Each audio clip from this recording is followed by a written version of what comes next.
আচার্য প্রফুল্লচন্দ্র রায়ের আত্মচরিতের আজকের পাঠের দ্বিতীয় পর্বে রারুলি অঞ্চলে শিক্ষা বিস্তার। রারুলি অঞ্চলে শিক্ষা বিস্তার। সংবাদ প্রভাকর 10 ফেব্রুয়ারি 1858, 29 মাঘ 1264। আমরা নিম্নস্থ পত্রখানি অতি সমাদরপূর্বক প্রকটন করিলাম। কিয়দ্দিবস অতীত হইল, জেলা যশোহরের অন্তর্গত রারুলির গ্রাম নিবাসী শ্রীযুক্ত বাবু হরিশ্চন্দ্র রায়চৌধুরী মহাশয় এবং অন্যান্য কতিপয় মহোদয়গণের প্রযত্নে প্রোক্ত রারুলি পল্লী গভর্নমেন্ট সাহায্যকৃত একটি স্বদেশীয় ভাষার বিদ্যালয় সংস্থাপিত হয়। বিদ্যালয় প্রতিষ্ঠিত হওয়া অবধি বালক বালিকারা যথাবিধি ক্রমে শিক্ষাপ্রাপ্ত হইয়া আসিতেছে এবং সুশিক্ষার প্রভাবে তাহারা স্ব পঠিত বিষয়ে এক প্রকার ব্যুৎপন্নও হইয়াছে বটে। ফলত অতি অল্পকালের মধ্যে এই রারুলি বিদ্যালয়স্থ ছাত্রেরা যেরূপ কৃতকার্য হইয়াছে, অন্যত্র প্রায় সেরূপ শুনিতে পাওয়া যায় না।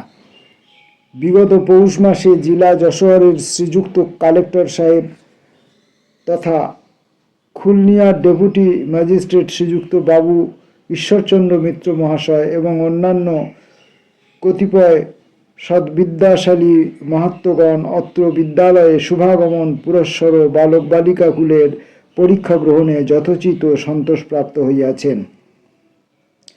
স্থলে বিদ্যালয়ের সমুন্নতির বিস্তারিত বিবরণ করিতে হইলে এই বলা উচিত যে বিদ্যালয়ের পণ্ডিত শ্রীযুক্ত মোহনলাল বিদ্যাবাগীশ মহাশয়ের সুনিয়মে শিক্ষা প্রদান ও প্রস্তাবিত বাবু হরিশ্চন্দ্র রায়চৌধুরী মহাশয়ের অবিচলিত অধ্যাবসায় এবং গাঢ়তর উৎসাহই তাহার প্রধান কারণ।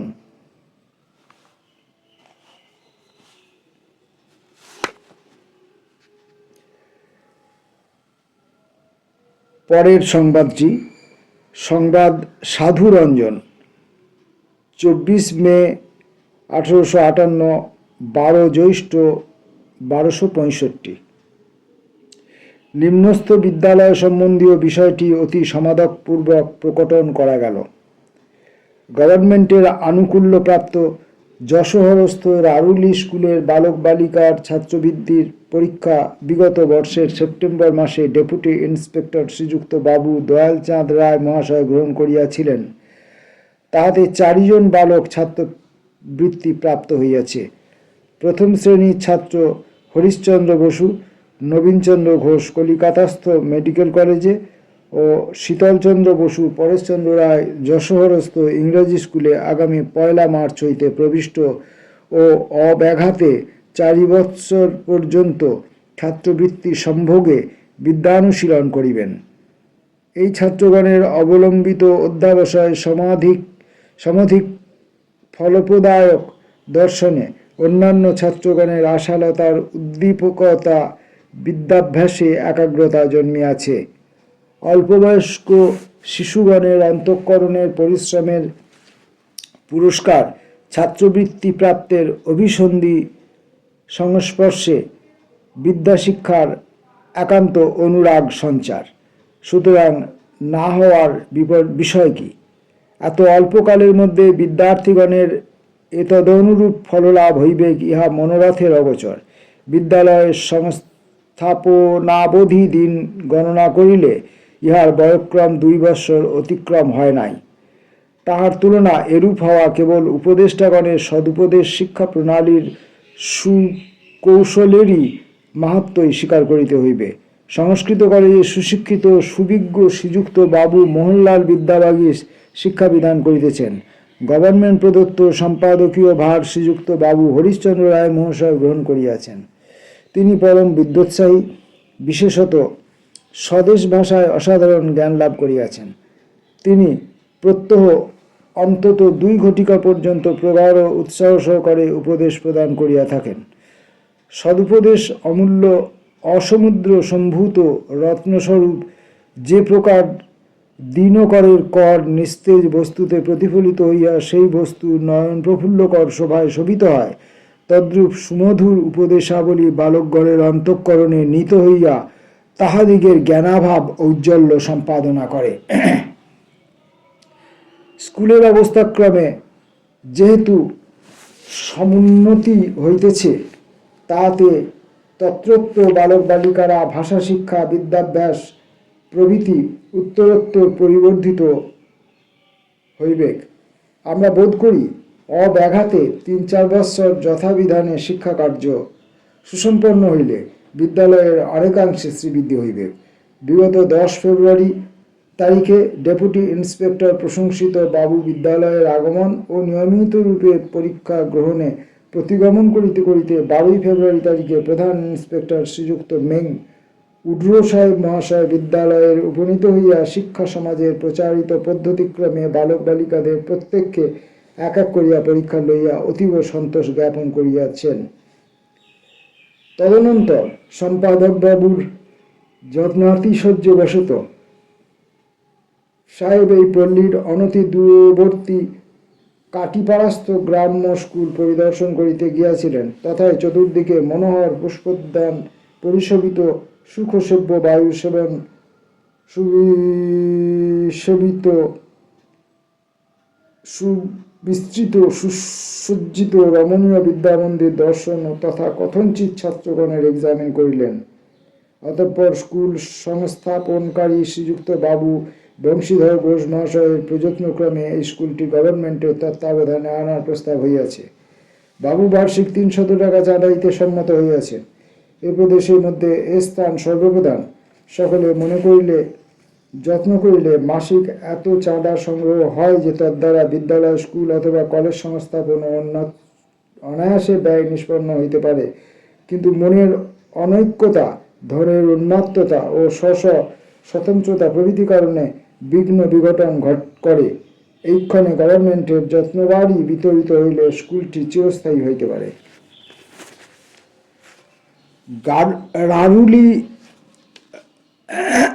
রারুলি হইতে এক বন্ধু আমাকে জানাইতেছেন, হরিশ্চন্দ্র রায়চৌধুরী কিরূপ বিদ্যোৎসাহী ও স্ত্রী শিক্ষার পক্ষপাতী ছিলেন একটি ঘটনা হইতে তাহা বেশ বোঝা যায়। হরিশ্চন্দ্র 1858 সাল হইতে মাঝে মাঝে কলকাতায় আসিয়া বাস করিতেন। তখন তিনি তাহার সহধর্মিণী ভুবনমোহিনীকে শিক্ষাদানের ব্যবস্থা করেন। ঈশ্বরচন্দ্র বিদ্যাসাগর স্বয়ং ভুবনমোহিনীকে বাংলা পাঠ শিক্ষা করিতে সহায়তা করিতেন। হরিশ্চন্দ্র প্রতিষ্ঠিত বিদ্যালয়টি পরবর্তীকালে শুধু বালিকা বিদ্যালয়ে পরিণত হইয়াছে। বিদ্যালয়টি এখন একটি দ্বিতল গৃহে অবস্থিত। হরিশ্চন্দ্রের সুযোগ্য পুত্র বিশ্ববিশ্রুত আচার্য প্রফুল্লচন্দ্র রায় রারুলি অঞ্চলে শিক্ষা প্রসারের জন্য বহু সহস্র টাকা দান করিয়াছেন। এই টাকার উপস্তবকত্বের কতক অংশ বালিকাদের শিক্ষার জন্য ব্যয়িত হইয়া থাকে। বিদ্যালয়টি এখন আচার্য রায় মহাশয়ের মাতা ভুবনমোহিনীর নামে। এই স্থলে গত 60 বৎসরে বাংলাদেশে যে সামাজিক, অর্থনৈতিক, রাজনৈতিক বিপ্লব ঘটিয়াছে তার কিছু পরিচয় দেওয়া বাঞ্ছনীয়। এই 60 বৎসরের স্মৃতি আমার মনে জ্বলন্ত আছে। আমার পিতার বার্ষিক 6000 টাকা আয়ের ভূসম্পত্তি ছিল, কিন্তু তাহার পূর্বে 2 পুরুষে আমাদের পরিবারে যে সম্পত্তি ভোগ করিয়াছেন, এই আয় তাহার তুলনায় সামান্য।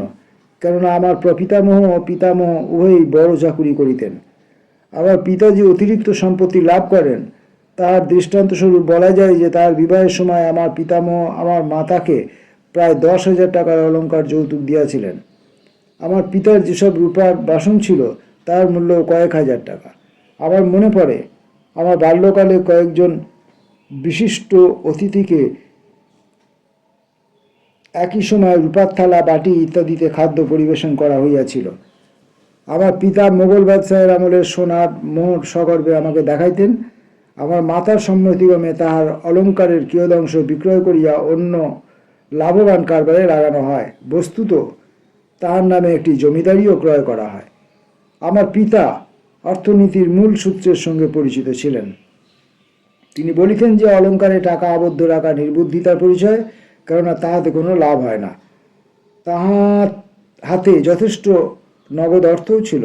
সুতরাং তিনি লগ্নি কারবার করেন এবং কয়েক বৎসর পর্যন্ত তাহাতে বেশ লাভ হইয়াছিল। ওই সময় অল্প আয়ের লোকদের পক্ষে টাকা খাটাইবার কোনো নিরাপদ উপায় ছিল না এবং চোর ডাকাতদের হাত হইতে চিরজীবনের সঞ্চিত অর্থ কিরূপে রক্ষা করা যায় তাহা লোকের পক্ষে একটা বিষম উদ্বেগের বিষয় ছিল। এই কারণেই লোকে সঞ্চিত অর্থ ও অলঙ্কার মাটির নিচে পুঁতিয়া রাখিত। সুতরাং যখন আমার পিতা নিজে একটি লোন আপিসের কারবার খুলিলেন, তখন গ্রামবাসীরা নিজেদের সঞ্চিত অর্থ উহাতে স্থায়ী সুদে সাগ্রহে জমা দিতে লাগিল। আমার পিতার সততার খ্যাতি ছিল, এই জন্য লোকে বিনা দ্বিধায় তাহার লোন আপিসে টাকা রাখিতে লাগিল। এইরূপে আমার পিতার হাতে নগদ টাকা আসিয়া পড়িল। বহু বৎসর পরে এই ব্যবসায়ের জন্য আমার পিতা ক্ষতিগ্রস্ত হইয়াছিলেন। আমার পিতার মোট বার্ষিক আয় প্রায় 10,000 টাকা ছিল। এখনকার দিনে এই আয় সামান্য বোধ হইতে পারে, কিন্তু সেকালে ওই আয় তিনি রাজার হালে বাস করিতেন। ইহার আরও কয়েকটি কারণ ছিল। আমাদের পৈতৃক ভদ্রাসনকে কেন্দ্র করিয়া যদি 4 মাইল ব্যাস লইয়া একটি বৃত্ত অঙ্কিত করা যায়, তবে আমাদের অধিকাংশ ভূসম্পত্তি ইহারই মধ্যে পড়ে। ইহা হইতেই সহজে বুঝা যাইবে আমার পিতা অষ্টাদশ শতাব্দীর ইংরেজ স্কোয়ারদের মতো বেশ সচ্ছলতা ও জাঁকজমকের সঙ্গে বাস করিতে পারিতেন, কারণ এই যে তিনি তাহার নিজের প্রজাদের মধ্যেই রাজত্ব করিতেন। আমাদের সদর দরজায় মোটা বাঁশের ষষ্ঠীধারী 6 জন পাইক বরকন্দাজ থাকিত। আমার পিতা তাহার কাছারি বাড়িতে সকাল 8টা হইতে দ্বীপ্রহর পর্যন্ত বসিতেন, ওই কাছারি যেন গমগম করিত। তাহার এক পার্শ্বে মুন্সি, অন্য পার্শ্বে খাজাঞ্জি বসিত এবং নায়েব গোমস্তারা প্রজা ও খাতকদের নিকট হইতে খাজনা লইত বা লগ্নি কারবারে টাকা আদায় করিত। কাছারিতে রীতিমতো মামলা মোকদ্দমার বিচারও হইত। এই বিচার প্রণালী একটু রুক্ষ হইলেও উভয় পক্ষের নিকট মোটামুটি সন্তোষজনক হইত, কেননা বাদী বিবাদীদের সাক্ষ্য বলিতে গেলে প্রকাশ্যেই গ্রহণ করা হইত। বিবাদের বিষয় সকলেরই প্রায় জানা থাকিত এবং যদি কেউ মিথ্যা সাক্ষ্য দিয়া বিচারকের চোখে ধুলা দিবার চেষ্টা করিত, তবে তাহা প্রায়ই ব্যর্থ হইত। আর এখনকার আদালতে মিথ্যা সাক্ষ্য প্রভৃতি দেওয়ার যে প্রলোভন আছে, তখনকার দিনে তাহা ছিল না। অবশ্যই বিচার প্রণালী দোষমুক্তও ছিল না, কেননা তখনকার দিনে গ্রামবাসী জমিদারের সংখ্যা বেশি ছিল না এবং গ্রামবাসী জমিদারদের নিকটেও অনেক সময় ঘুষখোর ও অসাধু নায়েবদের মারফতই যাইতে হইত। বলা বাহুল্য, বাদী বা বিবাদীকে অধিকাংশ ক্ষেত্রেই নিজের সুবিধার জন্য এই নায়েবদিগকে ঘুষ দেওয়া সন্তুষ্ট করিতে হইত। তবে ওই বিচার প্রণালীর একটা দিক প্রশংসনীয় ছিল। রুক্ষ এবং সেকেলে খারাপ প্রথায় সুবিচার করা হইত, কিন্তু তাহাতে অযথা বিলম্ব হইত না, আর ব্যাপারটা তখনই শেষ হইয়া যাইত। তাহা লইয়া বেশি দূর টানা হিঁচড়া করিতে হইত না। অন্য একটি অধ্যায়ে আমি এ বিষয়ে বিস্তৃতভাবে আলোচনা করিয়াছি।